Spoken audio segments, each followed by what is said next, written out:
I live in a small town. We all knew each other. I worked at the morgue. I was an assistant with one of my coworkers. I remember one particular night. I arrived there as usual to work my shift. The sky was kinda dark with clouds, but not like any other day.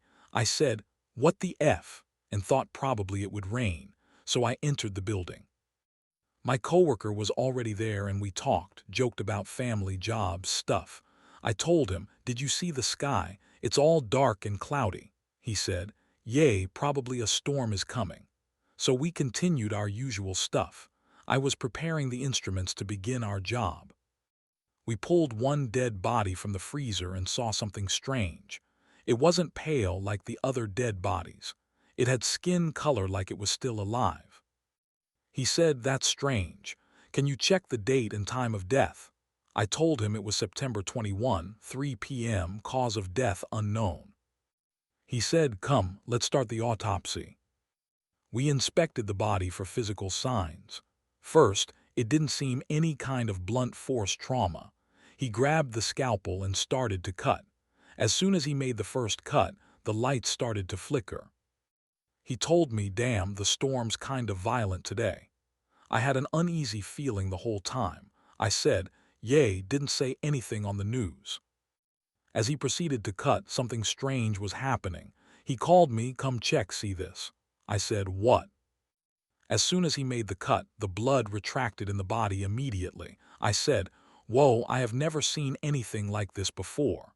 He said, "Me neither." He proceeded with his operation. I handed him the tools and took a sample of the blood to check any signs of poisoning. Then suddenly, as he made his cut near the heart, we both looked and were confused. The person had no heart, which was strange. If it was ripped or pulled, it would have scars on the body but had none of that. I went to the bathroom. When I was standing in front of the mirror, I saw a dark figure with long hair standing behind. I told myself it's my coworker. We like to jump scare each other because we work in a dark place most people wouldn't think to work. I said, "Emmanuel, you son of a bee, don't scare me like that." I didn't hear anything from him. I thought he was in character. Good. I returned to the autopsy room. I asked him why you didn't answer me. I told him, "I knew it was you, you bastard." He looked confused, said, "What the F? I was here the whole time." I said, "Nice try. I knew what kind of son of a gun you are."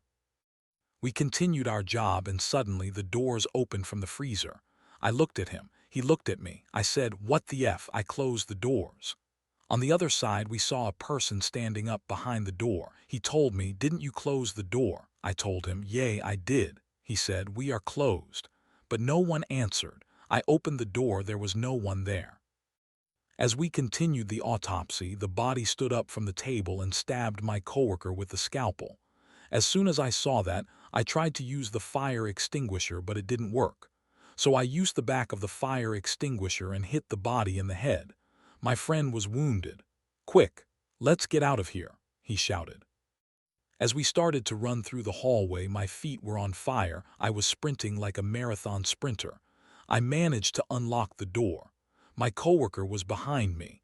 He suddenly didn't have the same fate. Something grabbed him and dragged him back. I only heard the screams.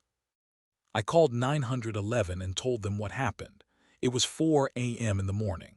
They arrived an hour later, went inside and found my coworker's dead body, stabbed 500 times and mutilated. They arrested me, but we had cameras inside the morgue. I retrieved the footage from the servers. What the police saw was out of this world. The body we worked on never showed up on the footage. It was like a supernatural force threw him and stabbed him. Since then, I moved to an IT job and left morgue work forever. May his soul rest in peace.